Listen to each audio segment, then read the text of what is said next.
बहुत पुरानी बात है। एक छोटे से गांव में दो भाई रहते थे। बड़ा भाई शांतिलाल धनवान था। उसका आलीशान घर और संपत्ति की कोई कमी नहीं थी।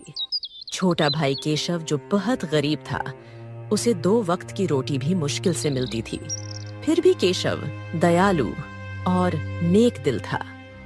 वह रूखी सूखी रोटी खाकर ईश्वर का धन्यवाद करता और मेहमानों का अपना हैसियत से स्वागत करता। शांतिलाल इसके विपरीत कंजूस और घमंडी था। उसे मेहमान और गरीब रिश्तेदार बिल्कुल भी पसंद नहीं थे। वो गरीबों को तुष्ट समझता था और अपनी दौलत पर इतराता था। एक दिन एक बूढ़ा आदमी गांव में आया और शांतिलाल के आलीशान घर का दरवाजा खटखटाया। बेटा, मैं बहुत लंबे रास्ते से आया हूँ, बहुत थक गया हूँ। क्या मुझे एक रात का आसरा और थोड़ा सा खाना मिल सकता है क्या? मेरे पास कुछ भी नहीं है, बस तुम्हारी दया की उम्मीद है बेटा। मदद करो बेटा, मदद करो। अरे बुढ़े, क्या तूने मेरी हवेली को कोई धर्मशाला समझ लिया है क्या? मुंह उठा के दरवाजा खटखटा दिया। अरे तुम जैसे फट्टे गंदे कपड़े वाले यहाँ नहीं रुक सकते। मेरे पास तुम्हारी तरह भिखमंगों के लिए समय और जगह नहीं है। मेरी बात कान खोल के सुन। सामने जो टूटा फूटा घर दिख रहा है ना, वहां मेरा भाई केशव रहता है। वो तुम जैसे गरीबों का स्वागत करता है। उसी के पास जाओ। चले आते हैं मुंह उठाकर किसी का भी दरवाजा खटखटाने। ठीक है बेटा, मैं तुम्हारी बात मानता हूँ। शायद केशव के पास मेरे लिए जगह हो। धन्यवाद बेटा, धन्यवाद। हाँ, केशव को तो भिखारियों से खास लगाव है। वो तुम्हें अपनी रूखी सूखी रोटी में से 2-4 टुकड़े दे देगा। अरे जाओ, मेरा समय बर्बाद मत करो। बूढ़े को शांतिलाल की कंजूसी और घमंड समझ आ गया। वो चुपचाप वहां से चला गया और केशव के घर की ओर बढ़ा।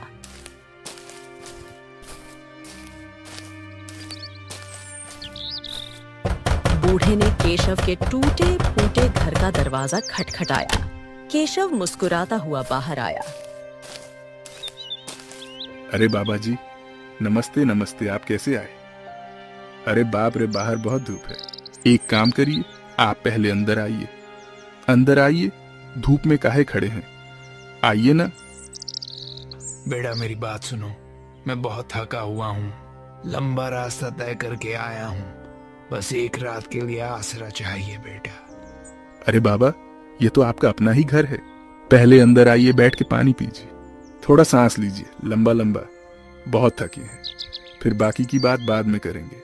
आइए आइए। केशव ने बूढ़े को बिठाया।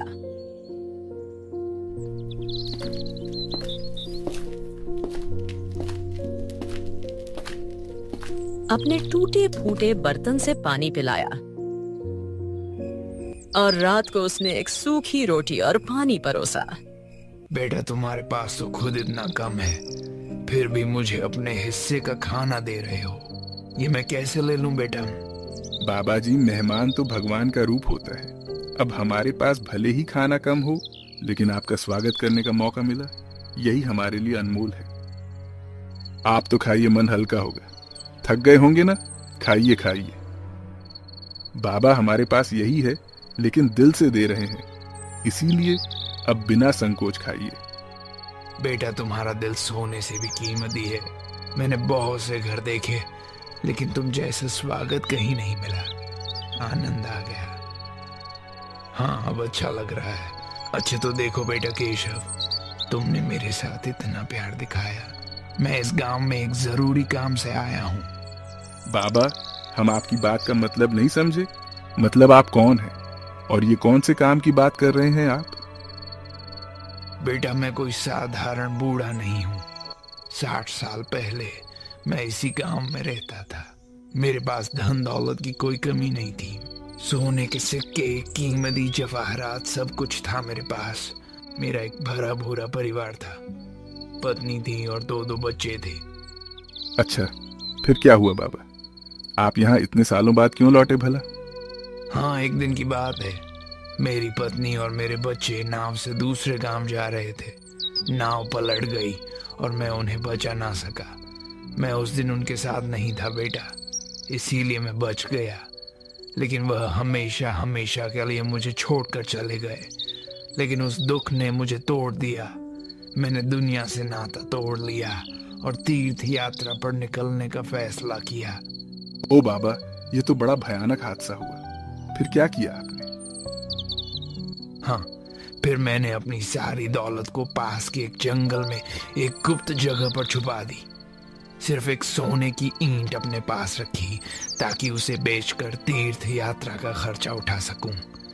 लेकिन जब मैंने एक सुनार को वो ईंट बेचनी चाही तो उसने लालच में आकर मुझ पर ही चोरी का इल्जाम लगा दिया और मुझे जेल में डलवा दिया। अरे बाप रे, ये तो सरासर अन्याय हुआ बाबा। आपकी बात क्या किसी ने ना सुनी?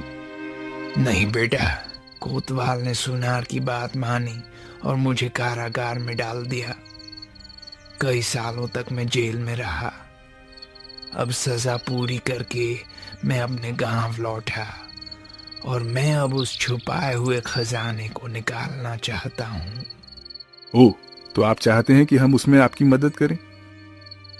हाँ बेटा, अगर तुम मेरे साथ जंगल चलो और खजाना निकालने में मदद करो तो मैं उसका आधा हिस्सा तुमको दे दूंगा। बाबा देखिए, मुझे धन का लालच नहीं है, लेकिन आपकी मदद करना मेरा धर्म है, तो मैं आपके साथ जरूर चलूंगा।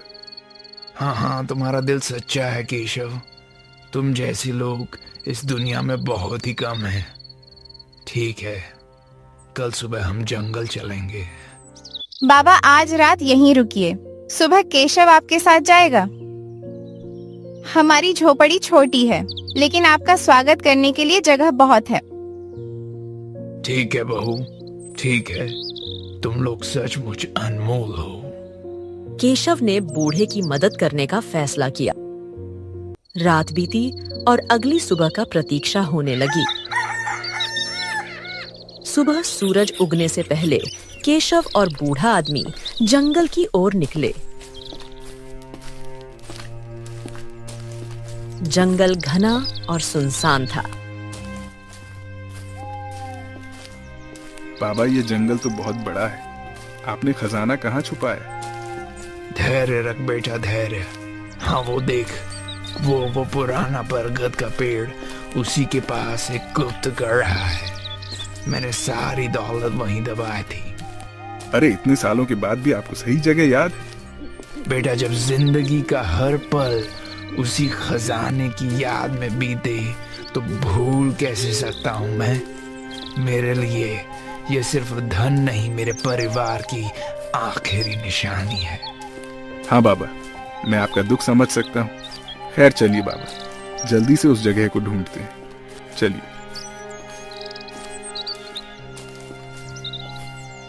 दोनों बरगद के पेड़ के पास पहुंचे। बूढ़े ने गड्ढे की जगह दिखाई। हाँ, यही है, यहीं खोदो केशव। थोड़ा नीचे संदूक मिलेगा, अच्छे से खोदो। हाँ ठीक है बाबा, मैं अभी शुरू करता हूँ। केशव ने फावड़े से खोदना शुरू किया। कुछ देर बाद एक पुराना संदूक निकला जिसमें सोने की ईंटें और मोहरें चमक रही थीं। अरे बाप रे बाप बाबा, ये तो सचमुच खजाना है। इतना सोना, इतना जवाहरात, मैंने तो ऐसा कभी नहीं देखा। हाँ बेटा, ये मेरी जिंदगी भर की कमाई है। इसमें मेरे परिवार की यादें हैं। बेटा, इसका आधा हिस्सा अब तुम्हारा है। बाबा देखिए, मुझे इतना धन नहीं चाहिए। हमारे परिवार के लिए 2 वक्त की रोटी और थोड़ा सा सुख, बस इतना ही काफी है। बाकी सब आप रख लीजिए। केशव बेटा, तुम्हारा दिल सोने से भी ज्यादा कीमती है। फिर भी कुछ सिक्के और ईंटें रख लो अपने परिवार के लिए। ठीक है बाबा, आप इतना कह रहे हैं तो मैं थोड़ा सा लूंगा, लेकिन बाकी आपका है। मैं इसे आपके लिए संभाल लूंगा बस। बेटा, इस धन को सावधानी से रखना। मेरे साथ तो एक ईंट की वजह से मुसीबत हो गई थी। लालच में मत फंसना। केशव ने कुछ सिक्के और ईंटें ली, बाकी बूढ़े को दे दिया। दोनों फिर गांव लौट आए।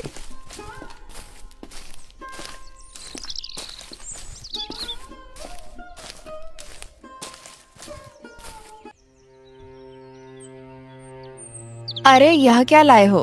इतना सोना ये कहाँ से मिला आपको?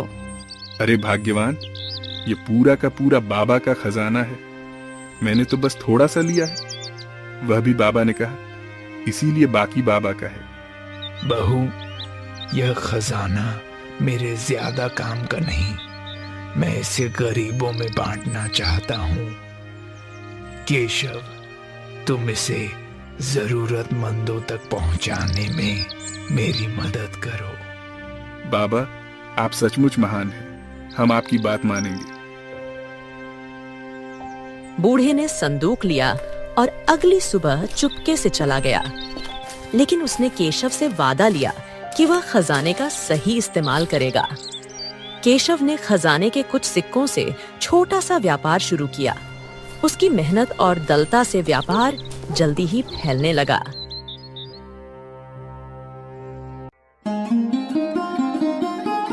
केशव, तुम्हारी मेहनत और बाबा का आशीर्वाद रंग लाया।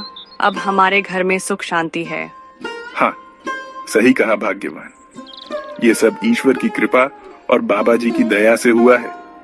अब मैं इस धन से गांव वालों की मदद करूंगा।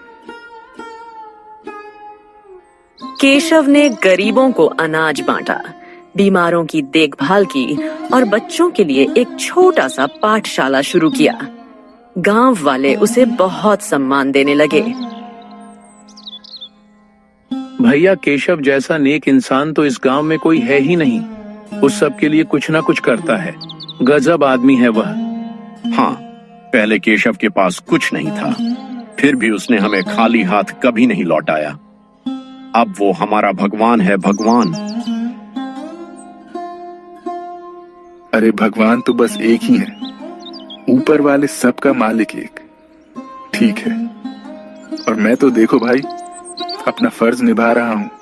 अगर मेरे पास है तो दूसरों को बांटना मेरा धर्म है।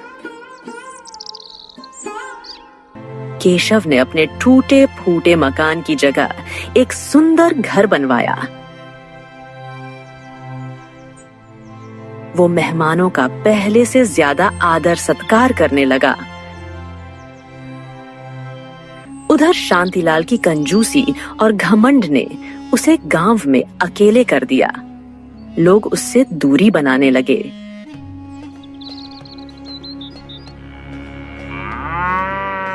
अरे भैया, शांतिलाल को तो सिर्फ अपनी दौलत की पड़ी है, वो किसी की मदद नहीं करता। केशव तो भाई उससे 1000 गुना बेहतर है, तभी तो सब कहते हैं दयालु केशव। केशव, तुम्हारी इज्जत अब 7 गांव में फैल गई है। लोग तुम्हें दयालु केशव कहते हैं। अब भाग्यवान, ये सब ईश्वर की मर्जी है। हम तो बस वही करते हैं जो हमारा दिल कहता है। केशव की तरक्की की खबर शांतिलाल तक पहुंची। वह अपनी पत्नी के साथ केशव के नए घर गया।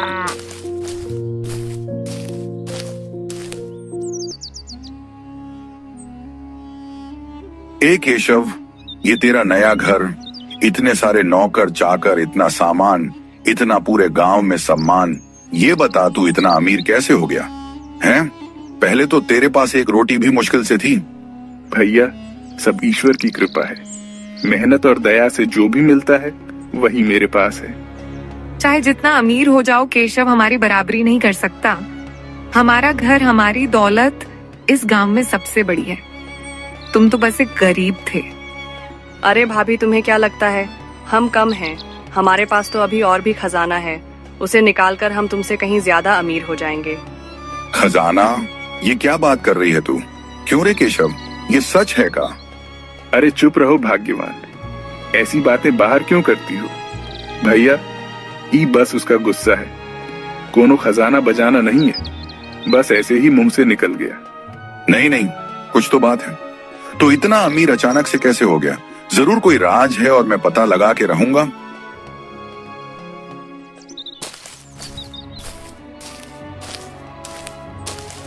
शांतिलाल और उसकी पत्नी घर लौट गए। शांतिलाल की पत्नी ने जलन में आकर सारी बात अपने पति को बताई। सुनिए, केशव ने जंगल से कोई खजाना निकाला है। उसकी पत्नी कह रही थी कि जंगल में और भी खजाना है, हमें वो ढूंढना होगा, वरना केशव हमसे आगे निकल जाएगा। अरे जरूर उस बुढ़े ने केशव को बताया होगा, जिसे मैंने अपने घर से भगाया था। मैं किसी भी तरह से उस खजाने को ढूंढ निकालूंगा। अरे केशव मुझसे ज्यादा अमीर हो ही नहीं सकता।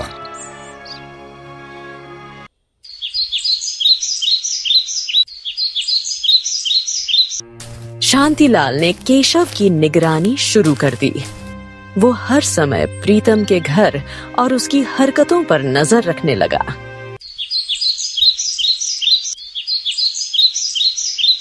कुछ दिनों बाद बूढ़ा आदमी फिर गांव में लौटा।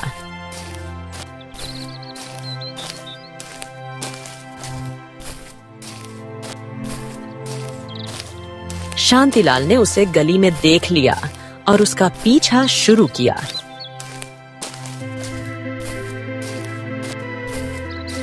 बूढ़ा सीधा केशव के घर गया।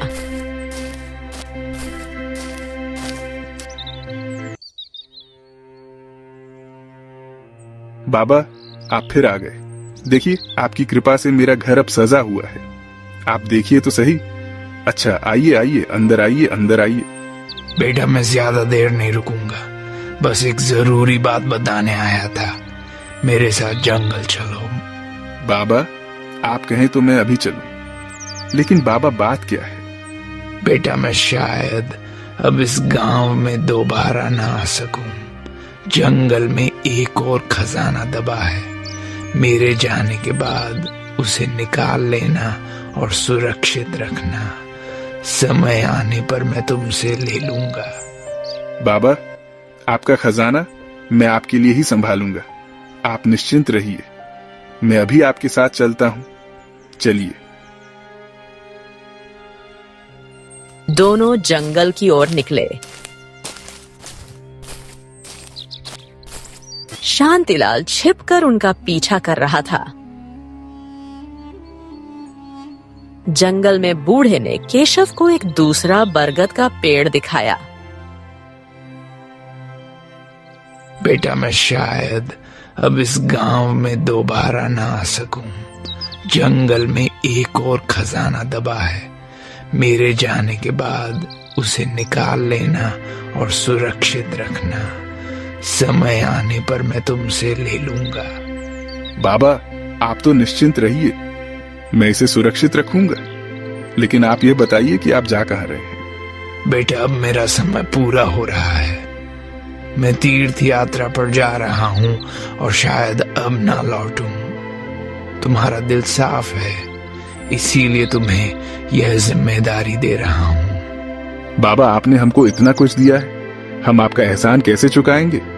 बस अपनी दयालुता और ईमानदारी को बनाए रखना, यही मेरा इनाम है। शांतिलाल ने यह सारी बातें सुन ली और खजाने की जगह याद कर ली। और फिर वो खुशी खुशी अपने घर लौट गया।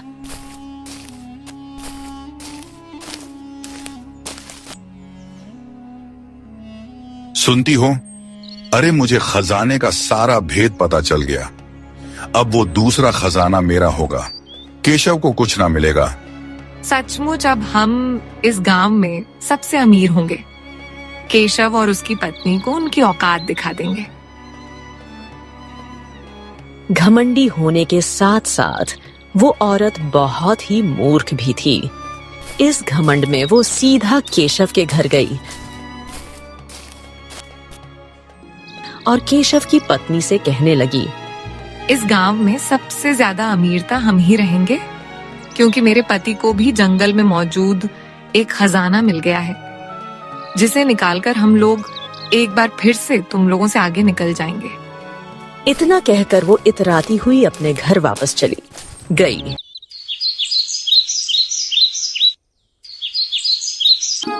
शाम के समय जब केशव अपने घर वापस आया तो उसकी पत्नी कहने लगी, अरे सुनिए, तुम्हारी भाभी कह रही थी कि शांतिलाल को जंगल में खजाने की जगह पता है। वो उसे निकालकर हमसे ज्यादा अमीर होने की बात कह रही थी। ये कैसे हुआ? ओ शायद भैया ने मुझे और बाबा को जंगल में देख लिया। मेरी गलती है, मैंने गुस्से में खजाने की बात कह दी थी, मुझे माफ कर दीजिए। ओहो, मैंने तुमसे पहले ही कहा था ना भाग्यवान कि खजाने की बात किसी से ना करना है। जल्दी करना होगा, आज रात ही वो खजाना निकाल लाऊंगा मैं, वरना भैया उसे हथिया लेंगे। आप सही कह रहे हो, लेकिन सावधान रहना कहीं कोई देख ना ले।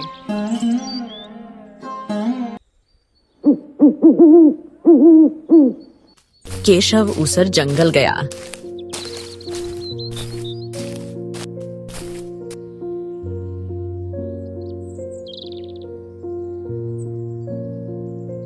बरगद के पेड़ के नीचे खोदा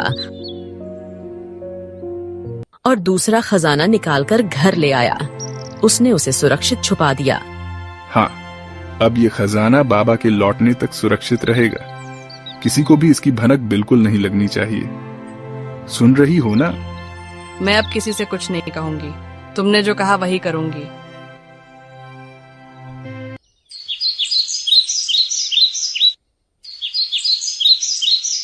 अगली रात शांतिलाल जंगल में खजाना खोदने गया। उसने घंटों खोदा, लेकिन वहां कुछ नहीं मिला। अरे ये क्या? वो खजाना यहाँ नहीं है। इसका मतलब केशव मुझसे पहले आया था। ओ, वो बहुत चालाक निकला। केशव। उसी रात जब शांतिलाल जंगल में था, चोरों ने उसके घर पर धावा बोला और सारा धन और कीमती सामान लूट लिया।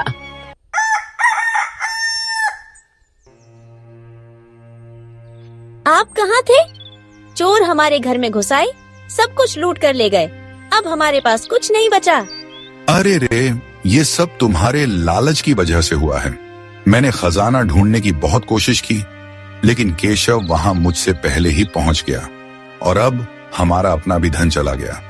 अरे तुमने केशव की पत्नी से जलन ना की होती, ना तो आज यह दिन ना देखना पड़ता। मैंने गलती की, मुझे उससे जलन नहीं करनी चाहिए थी। अब हम बर्बाद हो गए। अरे ये सब मेरी भी गलती है। मैंने उस बूढ़े को घर से भगा दिया और प्रीतम ने उसकी मदद कर दी। उसी की दयालुता ने उसे यह सब दिया और मैं तो अपने घमंड में सब खो बैठा।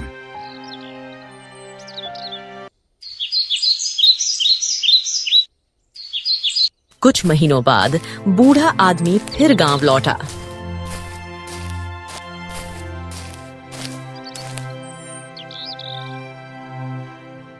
केशव ने उसे सारा माजरा बताया और दूसरा खजाना उसके सामने रख दिया।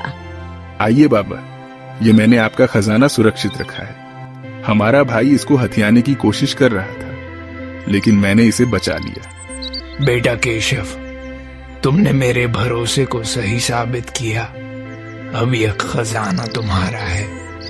मैं इस उम्र में भला इसका क्या करूंगा?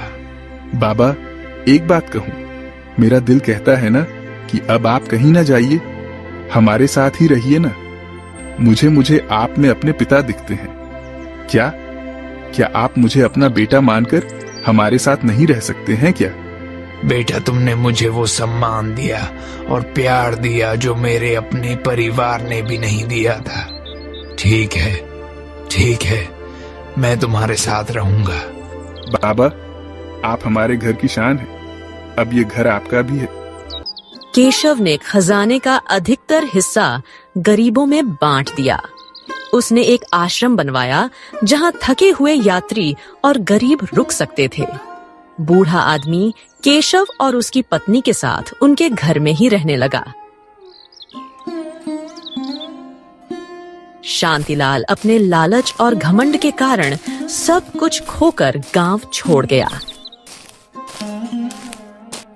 केशव भाई, तुमने तो इस गांव का नाम ही रोशन कर दिया। तुम्हारी दयालुता की मिसाल तो हर जगह दी जाती है। केशव बेटा, मेरे बच्चे, तुमने साबित कर दिया कि सच्चाई और दयालुता से बड़ा कोई खजाना नहीं।